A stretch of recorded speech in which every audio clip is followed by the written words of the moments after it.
Dear students, production technology 2 के इस lecture series में हम लोग ऑटोमेटिक लेथ्स के बारे में पढ़ेंगे। ऑटोमेटिक लेथ्स क्या होता है, जिसे हम स्वचालित खरादे कहते हैं।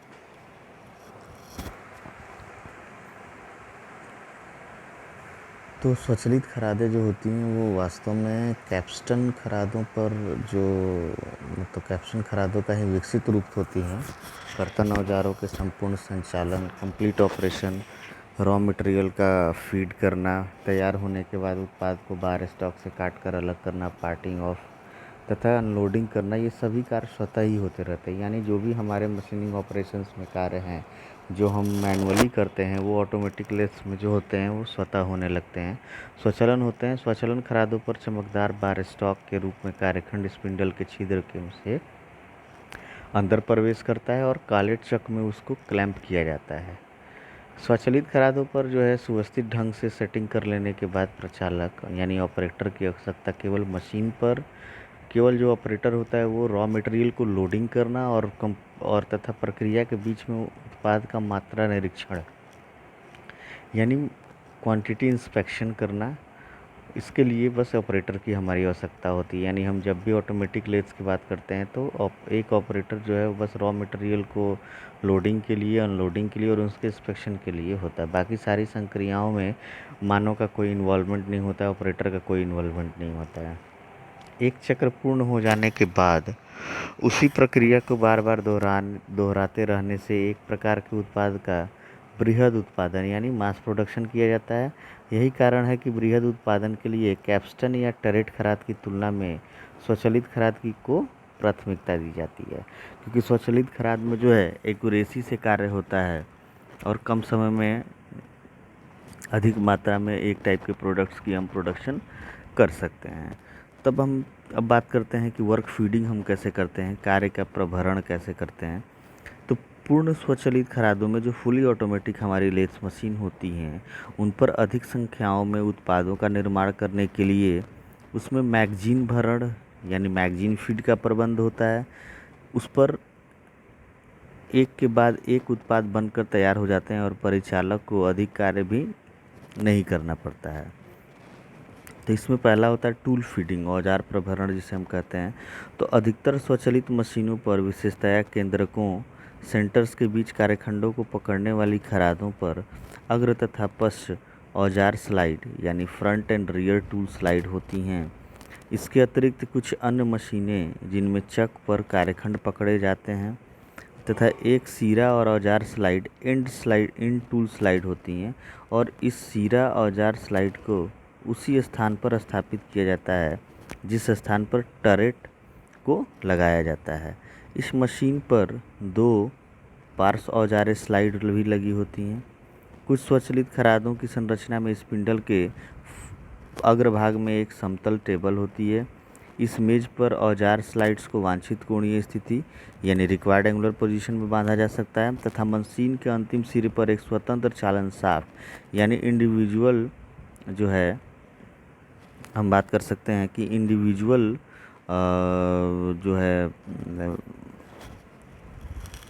एक इंडिविजुअल जो है हम शाफ्ट लगा देते हैं, ड्राइव्ड शाफ्ट लगा देते हैं और एक कैम द्वारा यह प्रचलित होता है। इस शाफ्ट द्वारा प्रत्येक औजार स्लाइड को उनकी स्वतंत्रता भरण चाल के लिए शक्ति प्रदान की जाती है। और स्वचालित खरादें वास्तव में बहु औजार मल्टीपल टूल मशीनें होती हैं। अब हम बात करते हैं कि डिफरेंस क्या होता है सेमी ऑटोमेटिक और ऑटोमेटिक लेथ्स में, अर्ध स्वचालित और स्वचालित खराद में क्या अंतर होता है, इसे हम डिस्कस करेंगे। तो अर्ध स्वचालित खरादों का उपयोग एक ही प्रकार के जॉब के मध्यम उत्पादन क्षमता वाले स्थानों पर किया जाता है। यानी जो सेमी ऑटोमेटिक लेथ्स मशीन है उनका हम उपयोग एक जॉब के मध्यम उत्पादन यानी मीडियम प्रोडक्शन कैपेसिटी वाले स्थानों पर किया जाता है, जबकि स्वचालित खरादों का प्रयोग जो है मास प्रोडक्शन में किया जा सकता है। और उसके बाद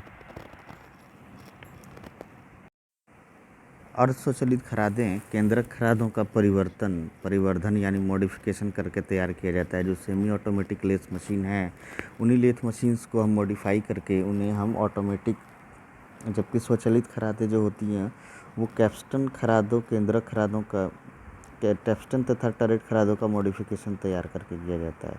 यानी जो हमारा सेंट्रल लेथ मशीन होता है, जो इंजन लेथ मशीन होता है, उसको हम मॉडिफाई करके सेमी ऑटोमेटिक लेथ मशीन बनाते हैं। और जो हमारे कैप्स्टन और टरेट लेथ मशीन्स होते हैं, उन कैप्स्टन और टरेट लेथ मशीन को मॉडिफाई करके हम ऑटोमेटिक लेथ मशीन बनाते हैं। यानी हमने दो डिफरेंसेस देखे हैं। ऑटोमेटिक लेथ मशीन जो होते हैं वो मास प्रोडक्शन के लिए ज़्यादातर इस्तेमाल होते हैं और मीडियम प्रोडक्शन के लिए इस्तेमाल होते हैं हमारे सेमी ऑटोमेटिक लेथ मशीन।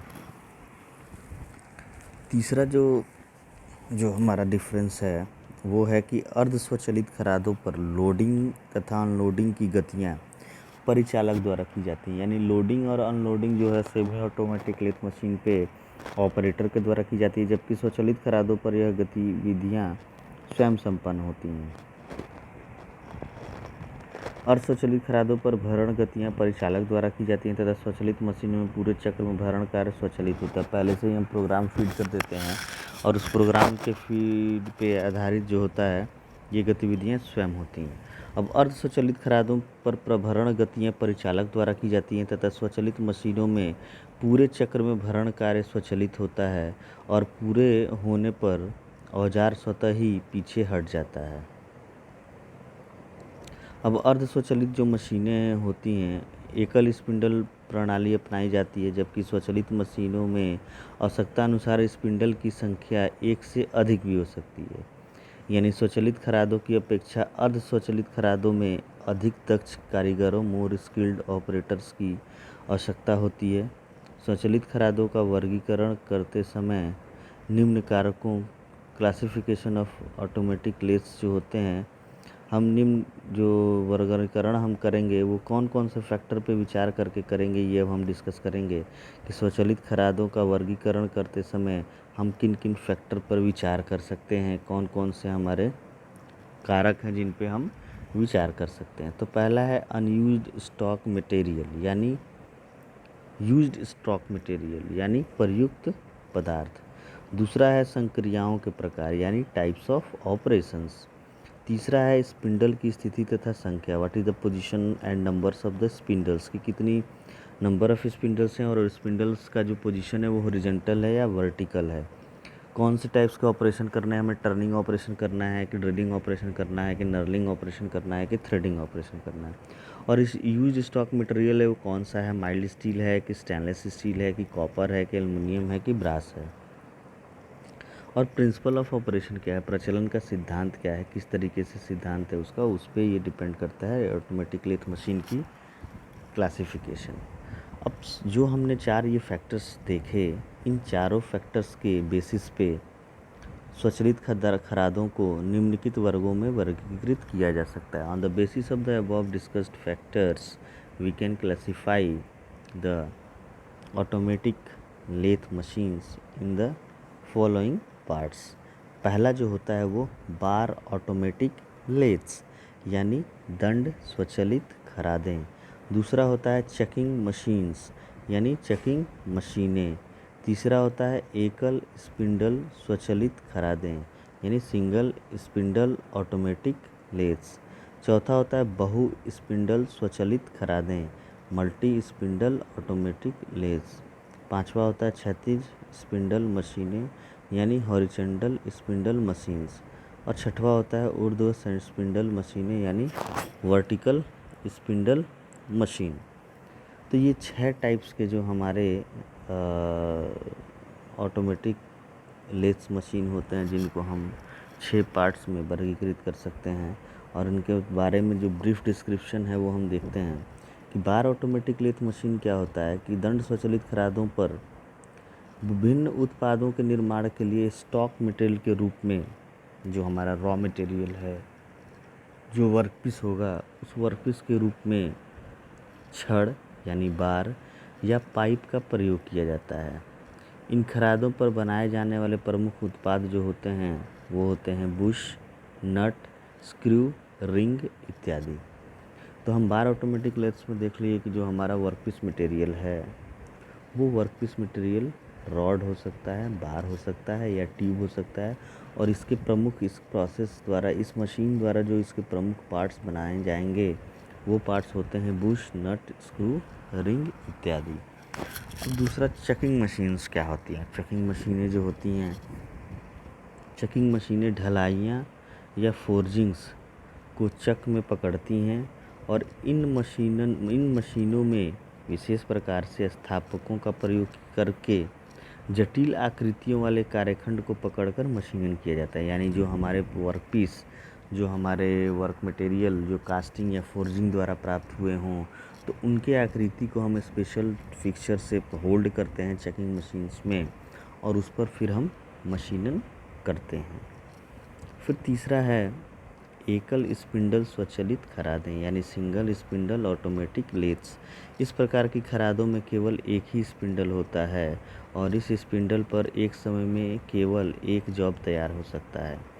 यानी हम single spindle automatic lathe machine में कहेंगे कि सिंगल स्पिंडल है, तो इसके कारण हम इसको एक बार में एक ही टाइप का जो है हम वर्कपीस को पे हम मशीनिंग कर सकते हैं, यानी सिंगल हम मशीनिंग कर सकते हैं। तो इस स्लो प्रोसेस भी है। फिर बात आती है बहु स्पिंडल स्वचालित खरादें, मल्टी स्पिंडल ऑटोमेटिक लेथ्स। तो जिन खरादों पर एक से अधिक स्पिंडल होते हैं वे बहु स्पिंडल स्वचालित खरादें यानी मल्टी स्पिंडल ऑटोमेटिक लेथ्स कहलाते हैं, जिस पर हम एक से अधिक वर्कपीस को एक बार में होल्ड कर सकते हैं। एक से ज़्यादा जिसमें स्पिंडल पाए जाएंगे उनको हम कहते हैं मल्टी स्पिंडल ऑटोमेटिक लेथ्स। बहु स्पिंडल स्वचालित खरादें कहलाती हैं। वे स्पिंडल की संख्या सामान्यतः 2 से लेकर 8 तक हो सकती हैं, यानी इसमें मिनिमम 2 स्पिंडल्स हो सकते हैं और मैक्सिमम 8 स्पिंडल्स हो सकते हैं, और जो एक साथ कार्य करने में सफल होते हैं। इन खरादों पर उत्पादन रेट जो होगा एकल स्पिंडल स्वचालित खरादों की तुलना में अधिक होता है। ऑब्वियस सी बात है कि जब हमारा स्पिंडल जो लेथ मशीन में स्पिंडलों की संख्या बढ़ जाएंगी तो हमारे एक बार में प्रोडक्ट की जो बनाने की क्षमता है वो भी बढ़ जाएगी। तो जो single spindle automatic lathe machine से अगर हम multi spindle automatic lathe machine की तुलना करें तो हम यह कंक्लूड करेंगे कि और जो multi spindle automatic lathe machine है इस मशीन की प्रोडक्शन रेट ज़्यादा है। अब जो हमारा multi spindle automatic lathe machine होता है वो 2 प्रकार होता है, उनको 2 भागों में बांटा गया है। पहला है समानांतर क्रिया प्रारूपी पैरेलल एक्शन टाइप, दूसरा होता है उत्तरोत्तर क्रिया प्रारूपी प्रोग्रेसिव एक्शन टाइप। तो हम नेक्स्ट जो होता है, अब पांचवा जो है हमारा क्षैतिज स्पिंडल मशीन है, जिनको हम बोलते हैं हॉरिजॉन्टल स्पिंडल मशीन्स। इसके पहले हमने ये 2 जो टाइप बांटा मल्टी स्पिंडल में, उसमें या तो हम मल्टी स्पिंडल्स को पैरेलली हम लगा दें, एक के पैरेलल एक, या उसको हम एक के बगल में एक लगाते हुए चले जाएं। तो ये 2 टाइप्स की इसकी अरेंजमेंट हो सकती है और इनके अरेंजमेंट के बेस पे ही हम इनको 2 पार्ट में कैटेगराइज कर देते हैं। अगर स्पिंडल्स को पैरेलली हमने ऑटोमेटिक लेथ मशीन्स में लगाया तो उसे हम पैरेलल एक्शन टाइप कह सकते हैं, और उसे हम एक के बाद एक जो है सीक्वेंशियल लगा दिया तो वो प्रोग्रेसिव एक्शन टाइप हो जाता है। अब हॉरिजॉन्टल स्पिंडल मशीन हम देखते हैं कि हॉरिजॉन्टल स्पिंडल मशीन में इन मशीनों के स्पिंडल क्षैतिज स्थिति में अस्थापित लोकेट होते हैं। इन मशीन का उपयोग बड़े व्यास वाले यानी लार्ज डायमीटर वाले, स्मॉल लेंथ यानी कम लंबाई के प्रोडक्ट्स में मशीनन के लिए किया जाता है। यानी जो हॉरिजॉन्टल ऑटोमेटिक लेथ मशीन है, horizontal spindle automatic lathe machines है, उसमें जो हमारा वर्कपीस का जो स्पेसिफिकेशन है, जो स्पेसिफिकेशन हमने वर्कपीस के लिए निर्धारित किया है, उसमें हम लार्ज डायमीटर के वर्कपीस तथा छोटे लंबाई के वर्कपीस का मशीनन आसानी से कर सकते हैं। मशीनें क्षैतिज स्पिंडल मशीनों की तुलना में अधिक भारी होती हैं, रिजिड होती हैं तथा सामर्थ्यशाली होती हैं। इसके साथ ही अपेक्षाकृत कम स्थान घेरती हैं। ये हेवी होती हैं, रिजिड होती हैं और ये कम स्थान घेरती हैं। अब हम बात करते हैं कि जो हमारा एकल स्पिंडल चेकिंग ऑटोमेटिक्स क्या होता है। सिंगल स्पिंडल चेकिंग ऑटोमेटिक्स के बारे में हम देखेंगे कि ये कौन सी मशीन्स होती है और इसके द्वारा हम प्रोडक्ट की जो हम रचना करते हैं वो किस तरीके का होता है। तो एकल स्पिंडल चेकिंग ऑटोमेटिक्स वह खराद मशीनें हैं जिन पर कार्यखंडों को चक में पकड़ा जाता है। यानी हम वर्कपीस को चक में होल्ड करते हैं तथा इनका डिज़ाइन दक्षतापूर्ण यानी एफिशिएंटली प्रोडक्शन के लिए किया जाता है। इन मशीनों पर पार्ट्स की लोडिंग तथा अनलोडिंग को प्रायः हम बाई हैंड यानी बाई मैनुअल करते हैं तथा शेष सभी हलचल जितने मूवमेंट्स होते हैं, स्पीड होते हैं, फीड देना होता है, ये नियंत्रण स्वचालित रूप से ऑटोमेटिकली होता है। ये मशीन विद्युत यांत्रिकी यानी इलेक्ट्रोमैकेनिकल अथवा द्रविक नियंत्रण हाइड्रोलिक कंट्रोल सिस्टम पर आधारित होता है। इसमें जो हमारा जो एनर्जी सोर्स है वो इलेक्ट्रोमैकेनिकल हो सकता है या हमारा हाइड्रोलिक कंट्रोल्ड हो सकता है। अब हम बात करते हैं कि हमारा बहु स्पिंडल बार ऑटोमेटिक्स क्या होता है। तो बहु स्पिंडल और इसके पहले इसका अगर हम एकल स्पिंडल चकिंग ऑटोमेटिक्स का अगर हम स्पेसिफिकेशन देखें तो इसमें सामान्यतः 150 mm से 600 mm, 150 mm टू 600 mm तक के वर्कपीस की चेकिंग क्षमता होती है। एकल स्पिंडल मशीनों का सेटअप कम कार्यों स्मॉल बैच वर्क्स के लिए उपयुक्त माना जाता है तथा इस मशीन का जो हमारा डिज़ाइन होता है वो वास्तव में खरादन, पृथक्करण यानी पार्टिंग ऑफ, प्ररूपण यानी फॉर्मिंग, ड्रिलिंग, चूड़ीकर्तन यानी थ्रेड कटिंग, इन सब टाइप के संक्रियाओं की आवश्यकता वाले कम लंबाई वाले उत्पादों के विनिर्माण के लिए किया गया है। अब हम बात करते हैं कि बहु स्पिंडल बार ऑटोमेटिक्स, मल्टी स्पिंडल बार ऑटोमेटिक्स होते क्या हैं। तो बहु स्पिंडल बार ऑटोमेटिक्स जो है ये वास्तव में क्षैतिज स्पिंडल मशीनें यानी हॉरिजॉन्टल स्पिंडल मशीनें होती हैं। इन स्पिंडलों पर की संख्या 4 से 8 होती है तथा इनकी क्षमता 15 mm से लेकर 15 mm से लेकर 120 mm तक होती है तथा ये स्पिंडल इनके स्पिंडल में एक टरेट लगे होते हैं जिसे स्पिंडल कैरियर कहते हैं और प्रत्येक स्पिंडल में एक बार स्टॉक लगा रहता है। उसके बाद एक पश्चाग्र स्लाइड पर औजारों को हम आरोपित करते हैं, माउंट करते हैं तथा प्रोफाइल कार्य तथा बार स्टॉक के पृथक्करण के लिए एक क्रॉस स्लाइड पर औजारों को हम लगा देते हैं ताकि जो हमारा प्रोफाइल वर्क हो या जो हमारा पृथक्करण का कार्य हो वो आसानी से हो सके।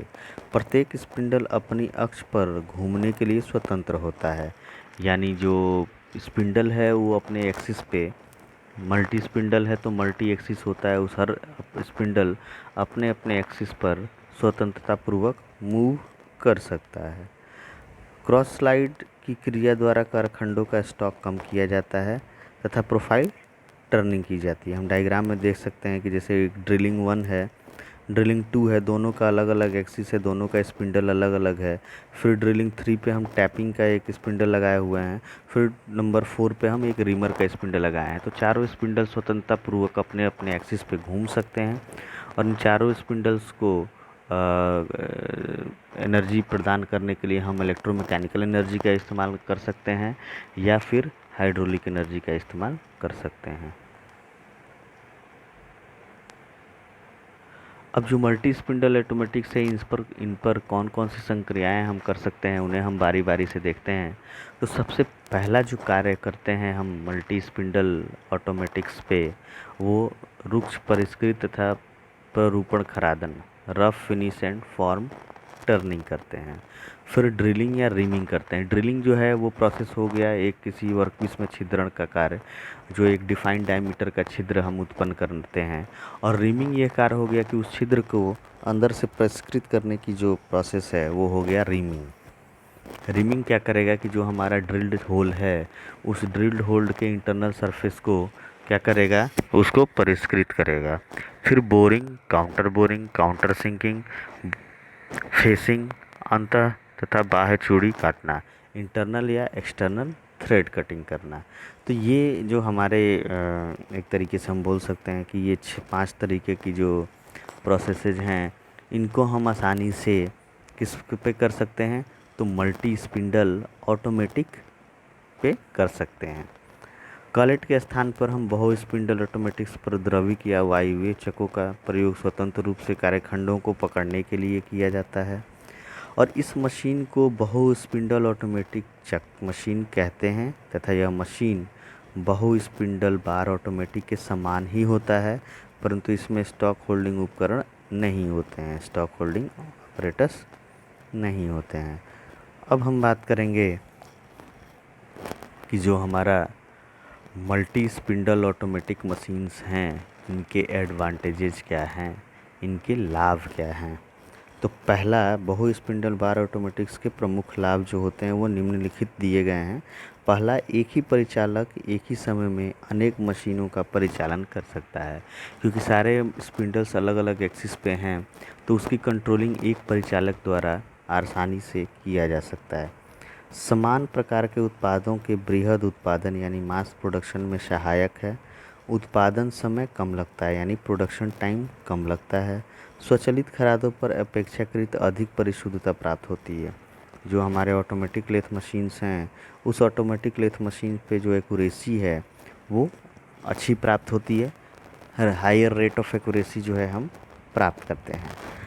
अब इसके अनुप्रयोग क्या हैं, कहाँ इसका किस इंडस्ट्री में किस पार्ट्स को मैन्युफैक्चरिंग करने में इसका प्रयोग किया जाता है, तो हम देखते हैं कि एप्लीकेशंस पार्ट में क्या है कि एकल स्पिंडल ऑटोमेटिक्स का उपयोग जटिल आकार के एलिमेंट्स या बैच तथा मास प्रोडक्शन करने के उद्देश्य से होता है। यानी सिंगल स्पिंडल ऑटोमेटिक्स का यूज जो है हम बैच या मास प्रोडक्शन के लिए करते हैं, किसी प्रोडक्ट का बैच प्रोडक्शन या मास प्रोडक्शन करना हो तो हम करते हैं, तथा बहु स्पिंडल ऑटोमेटिक्स का उपयोग हाई प्रोडक्शन रेट को अचीव करने के लिए होता है, जिनकी उत्पादन मात्रा 3000 से 1 लाख पार्ट्स तक हो सकती है। यानी जो बस मल्टी स्पिंडल ऑटोमेटिक मशीन है उसकी जो प्रोडक्शन दर है, उसकी जो प्रोडक्शन रेट है वो काफ़ी हाई होती है और उसका जो प्रोडक्शन रेट अगर जो देखा गया है वो 3000 से 1 लाख के बीच में है। अब हम बात करेंगे कि क्या डिफरेंस होता है एकल तरकू और बहु तरकू ऑटोमेटिक्स में, क्या अंतर होता है, सिंगल स्पिंडल और मल्टी स्पिंडल में मेन डिफरेंसेस क्या होते हैं। तो अगर हम सिंगल स्पिंडल की बात करें तो इनमें केवल एक ही स्पिंडल प्रयोग किया जाता है, जबकि हम मल्टी स्पिंडल की बात करें तो इनमें 2, 4, 6 तथा 8 स्पिंडल तक हो सकते हैं। उत्पादन दर कम होती है, यानी सिंगल स्पिंडल में उत्पादन दर कम होती है, मल्टी स्पिंडल में उत्पादन दर अधिक होती है। तो मशीनिंग परिशुद्धता अधिक होती है, यानी मशीनिंग परिशुद्धता इसमें मल्टी स्पिंडल में कम होती है। सिंगल स्पिंडल में तुलनात्मक सस्ता होता है ये कंपैरेटिवली, जो क्योंकि एक ही स्पिंडल इसमें इस्तेमाल किया जाना है तो अब इसकी जो इन्वेस्टमेंट कॉस्ट होती है, इसका जो प्राइस होता है वो कम होता है। और मल्टी स्पिंडल में जो है स्पिंडल की संख्या ज़्यादा होती है तो इसलिए इसमें ये महंगी होती है। जो आपका सिंगल स्पिंडल है ये कम व्यास के कार्यखंडों के लिए प्रयोग होता है और जो हमारा मल्टी स्पिंडल है वो अधिक व्यास के कार्यखंडों के लिए प्रयोग होता है। तो ऑटोमेटिक स्क्रू मशीन्स क्या हैं, अब हम बात करेंगे कि what is automatic screw machine, स्वचालित स्क्रू मशीन्स क्या होती हैं और इनका इस्तेमाल हम कहाँ करते हैं। तो स्वचालित स्क्रू मशीन्स जो होती हैं ये उच्च उत्पादन दर वाली मशीनें होती हैं जिनका प्रयोग एक समान यानी आइडेंटिकल एक ही प्रकार के एलिमेंट्स का अधिक मात्रा में उत्पादन करने के लिए होता है। यानी आइडेंटिकल प्रोडक्ट्स का मैन्युफैक्चरिंग लार्ज स्केल पे करना हो तो हम ऑटोमेटिक स्क्रू मशीन का प्रयोग करते हैं। इस मशीन औजार का डिज़ाइन इस प्रकार होता है कि इस पर एक ही समय में एक साथ द्रुत क्रम रैपिड में पूर्ण की जा सकती है। स्वचालित स्क्रू मशीनों का उपयोग अधिक मात्रा में मशीन स्क्रू के विनिर्माण में होता है। मशीन स्क्रूज को जो है इसको उसका निर्माण करना हो, उसका मैन्युफैक्चरिंग करना हो तो उसमें होता है। इसमें क्या होता है कि टरेट पर आधारित डिज़ाइन के अनुसार निर्मित की जाती है। जो स्क्रू स्वचालित स्क्रू मशीन है वो टरेट खराद के आधार पर डिज़ाइन की जाती है। On the basis of the turret lathe machine we design screw स्वचालित ऑटोमेटिक स्क्रू मशीन्स। जिसमें बार स्टॉक का प्रयोग किया जाता है, तथा अधिकतर स्वचालित स्क्रू मशीनों बार स्टॉक की पूर्ण लंबाई का भरण करती हैं और इन पर लगी मैगजीन बार स्टॉक का स्वचालित प्रभरण ऑटोमेटिक फीड करती हैं। अब इस ये भी जो है दो प्रकार की होती हैं, single spindle automatic screw machine और दूसरा होता है switch type automatic screw machine. आप चित्र में देख सकते हैं, ये switch type automatic screw machine है और switch type automatic screw machine से इस टाइप के कुछ प्रोडक्ट्स जो हैं वो डेवलप किए जा सकते हैं, प्रोड्यूस किए जा सकते हैं। अब इसमें हम देख रहे हैं कि जो एक switch type single spindle screw machine के जो मुख्य जो फीचर्स हैं, वो मुख्य फीचर्स ये हैं कि ये रोबोस्ट तथा रिजिड कंस्ट्रक्शन होता है। इनकी जो संरचना होती है वो मजबूत होती है और दृढ़ होती है। न्यूमरस वर्किंग स्टेशंस होते हैं, इसमें अनेक कार्य के स्टेशन होते हैं। 5 औजार स्लाइडें होती हैं, 5 टूल स्लाइड्स होती हैं इसमें। कैमों का अंतर परिवर्तनीयता होती है, इंटरचेंजेबिलिटी ऑफ कैम होती है इसमें। यथार्थता हेतु स्विंग स्टॉप होता है, swing stop for accuracy. Micrometer tool setting होती है इसमें। 2 पदों में समोच्च कैम एडजस्टेबल इन 2 स्टेप्स होता है। फिर most suited for end operations limited to threading, tapping and drilling, यानी सीरा संक्रियाओं जैसे चूड़ी कर्तन, टैपिंग तथा ड्रिलिंग के लिए अत्यंत उपयुक्त होते हैं ये। फिर switch type single spindle screw machine जो होती है, specification off switch type single spindle screw machine, इसका जो है मैक्सिमम जो बार कैपेसिटी होता है, अधिकतम बार क्षमता होता है वो 60 mm होता है। अधिकतम भरण लंबाई जो होता है, फीड लेंथ होता है, वो 100 mm होता है। स्पिंडल गति जो होती है, स्पीड जो स्पिंडल की होती है वो 100 से 1635 RPM होती है और इसका जो शक्ति है वो 6 किलोवाट होता है। तो अब हम बात करेंगे कि ग्राइंडिंग प्रोसेस के बारे में। अब घर्षण क्रिया क्या होती है? तो अब घर्षण क्रिया जो होती है, सिंपल सा हम डायग्राम में देख सकते हैं कि एक ग्राइंडिंग पहिया है, उस ग्राइंडिंग पहिया पे एब्रेसिव मटेरियल से उसे लेप करके बनाया गया है। उसके बाहरी सरफेस पे ग्राइंडिंग पार्टिकल्स होते हैं। जब वो वर्कपीस के कांटेक्ट में आता है तो वहाँ से वो सतह को परिष्कृत करना शुरू कर देता है।